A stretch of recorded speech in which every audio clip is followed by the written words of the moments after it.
नमस्कार.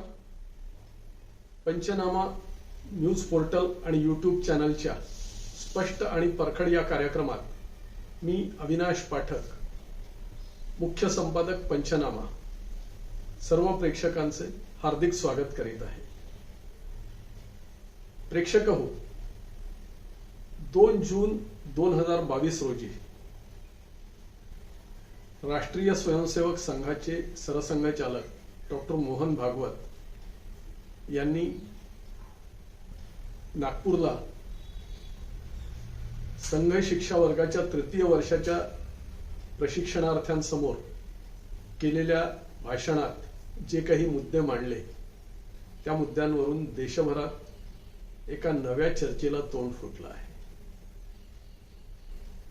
या चर्चेत विभिन्न प्रकारची मतं समोर येत आहेत.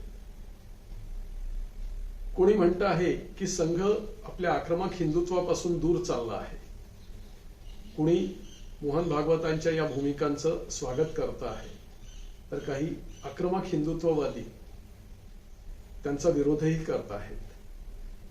याच पार्श्वभूमीवर सरसंघचालकांना या भाषणातून नेमकं काय सुचवायचं आहे, काय अभिप्रेत करायचं आहे त्यांना, याचा आपण उहापोह करणार आहोत. प्रेक्षक हो, सर्वप्रथम मला एक गोष्ट स्पष्ट करायची आहे की मी राष्ट्रीय स्वयंसेवक संघाचा प्रवक्ता नाही किंवा कोणताही पदाधिकारी नाही. संघाबद्दल माहिती ठेवणारा, सहानुभूती ठेवणारा एक संघाचा अभ्यासक इतकाच माझा या सगळ्या प्रकारात रोल आहे. आणि त्याच पार्श्वभूमीवर सरसंघचालकांचं हे भाषण आणि एकूणच परिस्थिती याचा अभ्यास करून मला जी काही मतं मांडायची आहेत ती मी मांडणार आहे. सरसंघचालकांनी आपल्या भाषणात नेमकं काय सांगितलं, तर सगळ्यात महत्वाचा मुद्दा त्यांनी मांडला की संघाला विश्वविजेता व्हायचं नाही, संघाला कोणावरही विजय मिळवायचा नाही, तर संघाला सर्वांना जोडायचं आहे, समस्त विश्वाला आपल्यासोबत जोडायचं आहे. दुसरा त्यांनी अजून एक महत्वाचा मुद्दा असा मांडला आहे की सध्या ज्ञानव्यापी मशिदीवरून जो काही संघर्ष सुरू आहे तो आणि एकूणच असे सर्वच संघर्ष हे चर्चेतून किंवा न्यायालयाच्या माध्यमातून, न्यायव्यवस्थेच्या माध्यमातून सुटावे असं त्यांनी सुचवलं आहे.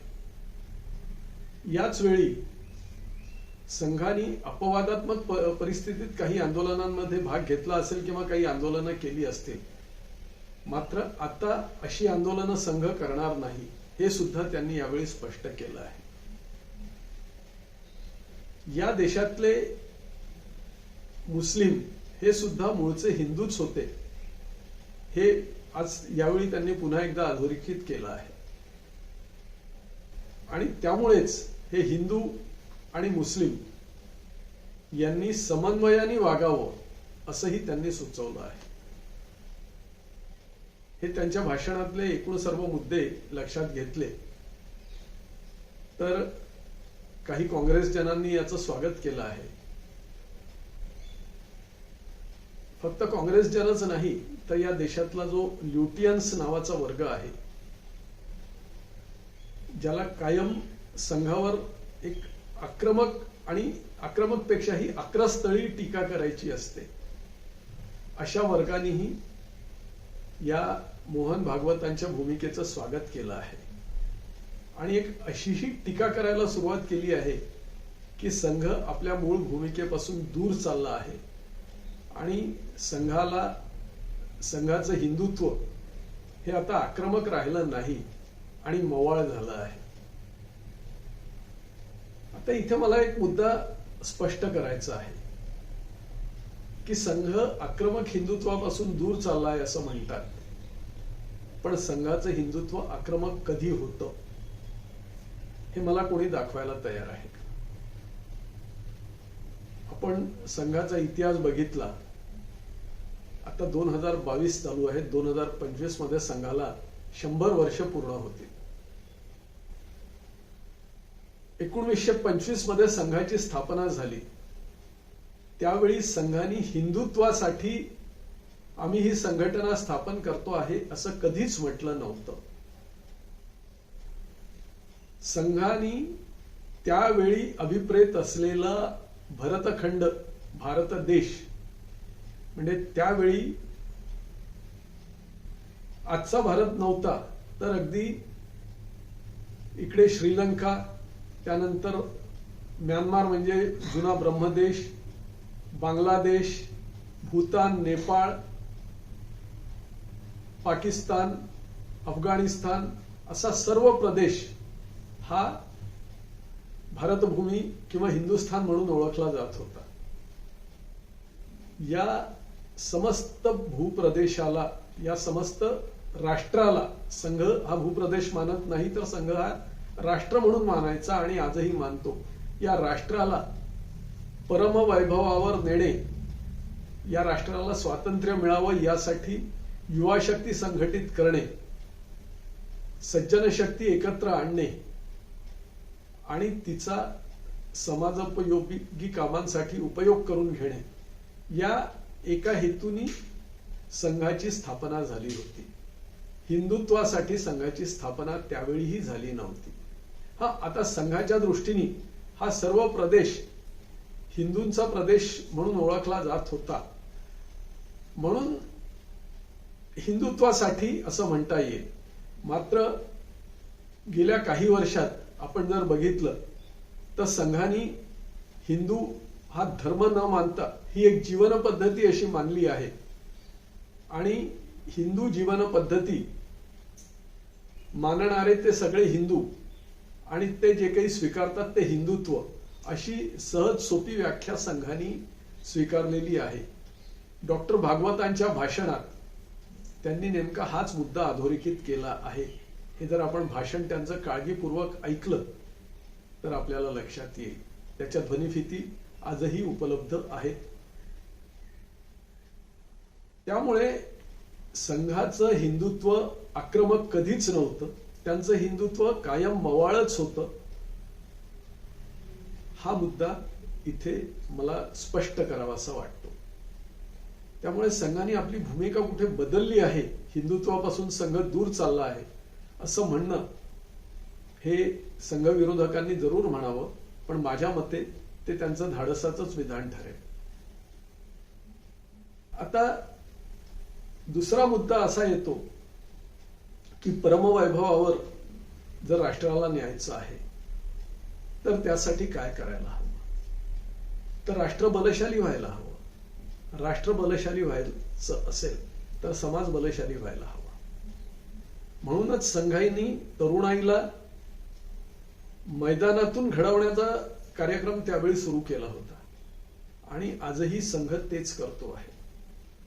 तरुणाईला आणि एकूणच समाजातल्या सज्जन शक्तीला एकत्र आणून संघ, समाज आणि पर्यायाने राष्ट्र आणि संघाला अभिप्रेत असलेला हिंदू समाज हा बलशाली करतो आहे.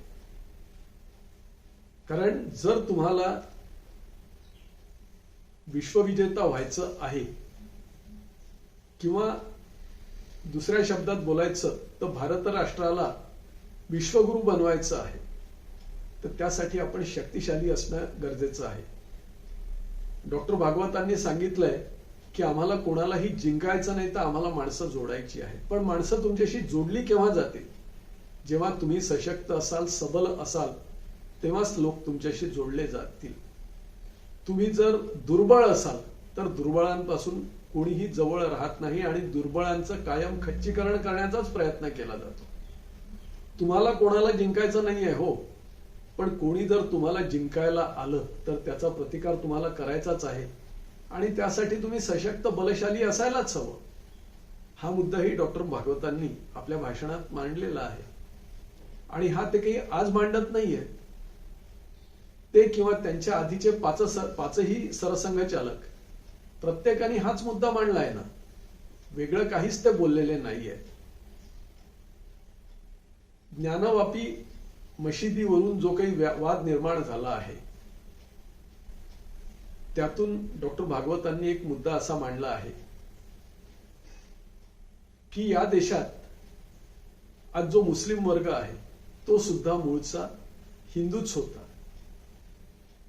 विदेशी आक्रमणकारी लोक इथे आले आणि त्यांनी इथल्या रहिवाशांचं खच्चीकरण करण्यासाठी त्यांना बळजबरीने आपला धर्म स्वीकारायला लावला. त्यांना म्हणजे त्यांच्या वाडवडिलांना, त्यांच्या 15-20 पिढ्यांच्या आधी त्यांचे जे कोणी असतील पूर्वज, त्यांना बळजबरीने आपला धर्म स्वीकारायला लावला आणि पुढे जाऊन खच्चीकरण करण्यासाठी आणि त्यांना आपला धर्म स्वीकारायला लावण्यासाठी त्यांची श्रद्धास्थळं, त्यांची मंदिरं, त्यांचा विध्वंस केला. त्यामुळे ज्यावेळी देशाला स्वातंत्र्य मिळालं त्यावेळी हे सगळे जे विध्वंस झालेली श्रद्धास्थळं होती त्यांचं पुनरुज्जीवन व्हावं हा प्रयत्न झाला. सर्वात आधी त्यावेळच्या गृहमंत्र्यांनी सरदार वल्लभभाई पटेलांनी सोमनाथचं पुनरुज्जीवन केलं. नंतर राम मंदिरासाठी अनेक वर्ष वाद चालू होता. आता राम मंदिराचंही पुनरुज्जीवन होत आहे. त्यानंतर ज्ञानवापी मंदिराचा, मशिदीचाही मुद्दा समोर येतो आहे. इथे डॉक्टर भागवतांनी एकच सुचवलं आहे की इथे आंदोलन करू नका, चर्चेतून हे प्रश्न सोडवा आणि चर्चेतून हे प्रश्न सुटणार नसतील तर न्यायालयाच्या माध्यमातून सोडवा. न्यायालयाचा निर्णय हा अंतिम असू द्या. आता इथे अजून एक गोष्ट स्पष्ट करावीशी वाटते की राम मंदिराच्या बाबतीतही नेमकं तेच झालं. राम मंदिराचा मुद्दाही न्यायालयातून सोडवावा असं संघ परिवारांनी पूर्वीच कधीतरी सांगितलं होतं आणि मूळचे संघ स्वयंसेवक असलेले नरेंद्रभाई मोदी हे जेव्हा देशाचे पंतप्रधान झाले तेव्हा त्यांनी हेच सांगितलं होतं की हा मुद्दा मला न्यायालयातून सोडवायचा आहे आणि न्यायालयाचा, सर्वोच्च न्यायालयाचा त्या मुद्द्यावरचा निकाल लागला. त्यानंतरच राम मंदिराच्या बांधकामाला सुरुवात झाली आहे. त्यानंतर आता हा ज्ञानवापीचा जो प्रश्न आला आहे तिथेही डॉक्टर भागवतांनी तेच सुचवलंय की चर्चेतून सोडवा आणि चर्चेतून सुटत नसेल तर न्यायव्यवस्थेवर विश्वास ठेवा. मला वाटतं संघाची ही जुनीच भूमिका होती, त्यात नवीन काहीही नव्हतं. आता त्यांनी या भाषणात एक सांगितलं की संघ अपवादात्मक परिस्थितीत आंदोलनात उतरतो. राम मंदिरासाठी आंदोलन संघाने केलं, पण आता ज्ञानवापीसाठी किंवा इतर कोणत्याही मंदिरांसाठी संघ आंदोलन करणार नाही. एक संघाचा जर इतिहास बघितला तर संघ कोणत्याही आंदोलनात स्वतःहून कधी उतरला नव्हता. स्वातंत्र्य लढ्यात सुद्धा संघाचे स्वयंसेवक मोठ्या संख्येत उतरले होते. अगदी संघाचे संस्थापक डॉक्टर हेडगेवार हे त्यावेळी जंगल सत्याग्रह करायला, नेतृत्व करायला गेले होते, पण ते आंदोलन संघाचं नव्हतं. नंतरही अपवादात्मक परिस्थितीत, म्हणजे माझ्या आठवणीप्रमाणे 1948 ची संघबंदी, 1975 ची संघबंदी, राम मंदिर आंदोलन, अशी एक 2-3 जर आंदोलनं सोडली आणि गोहत्या बंदी आंदोलन, हे 3-4 आंदोलनं जर सोडली तर संघाने कोणत्याही मुद्द्यांवर कधी आंदोलनं केली नाही. त्यामुळे आताही आम्ही आंदोलन करणार नाही असं भागवतांनी स्पष्ट केलं. यात ते काही मूळ भूमिकेपासून कुठे संघाच्या दूर गेलेत असं म्हणता येणार नाही. आता अजून एक असाही मुद्दा येतो की आज संघाने आंदोलन करणं कितपत उचित राहील. कारण संघ जरी सत्तेच्या राजकारणात नसला तरी आज या देशात सत्ता ही संघ विचाराच्या मंडळींचीच आहे. त्यामुळे संघ आंदोलन करणार नाही तर समन्वयानेच असे मुद्दे कसे सोडवावे हे प्रयत्न करेल, हे डॉक्टर भागवतांनी आपल्या भाषणातून सूचित केलेलं आहे. हे सर्व मुद्दे लक्षात घेतले तर संघ किंवा डॉक्टर भागवत हे संघाच्या मूळ भूमिकेपासून दूर गेले किंवा त्यांनी आपलं हिंदुत्व मवाळ केलं, या आरोपात मला काही फारसं तथ्य वाटत नाही. होतंय असं की आपल्या देशात काही लोकांना कावीळ झाल्यासारखा संघाचं सगळं काही पिवळच दिसतं. त्यामुळे संघावर काहीही झालं तरी टीका करायची या भावनेतून ते टीका करत असतात. आता त्याच्याच बरोबर काही आक्रमक हिंदुत्ववादी सुद्धा संघटना आहेत, पूर्वीही होत्या, पण त्यांना कधी हिंदू समाजाने फारसं स्वीकारलं नाही. आणि आताही ज्यांनी आक्रमक हिंदुत्वाच्या भूमिकेतून भागवतांवर टीका केलेली दिसते आहे, त्यांनाही काही या समाजाने फारसं कधी स्वीकारलं आहे असं दिसत नाही. त्यामुळे हे सर्व मुद्दे लक्षात घेतले तर संघाची जी 1925 पासूनची जी भूमिका होती, ज्यात कालानुरूप व्यावहारिक बदल झाले असतीलही, पण मूळ भूमिका त्यांची कायम राहिली. तीच भूमिका आजही संघाने कायम ठेवलेली आहे. संघ आपल्या भूमिकेपासून किंवा आक्रमक हिंदुत्वापासून दूर गेला असा निष्कर्ष काढणं पूर्णतः चुकीचं आहे. संघ आपल्या निश्चित केलेल्या ध्येय धोरणांनुसारच पुढे जातो आहे आणि या राष्ट्राला म्हणण्यापेक्षा या भरतभूमीला एक अखंड भरतभूमी, अखंड हिंदुस्थानचं स्वरूप देऊन त्याला परमवैभवावर न्यायचं, हे त्यांचं जे काही ध्येय आहे, हे त्यांचं लक्ष्य आहे.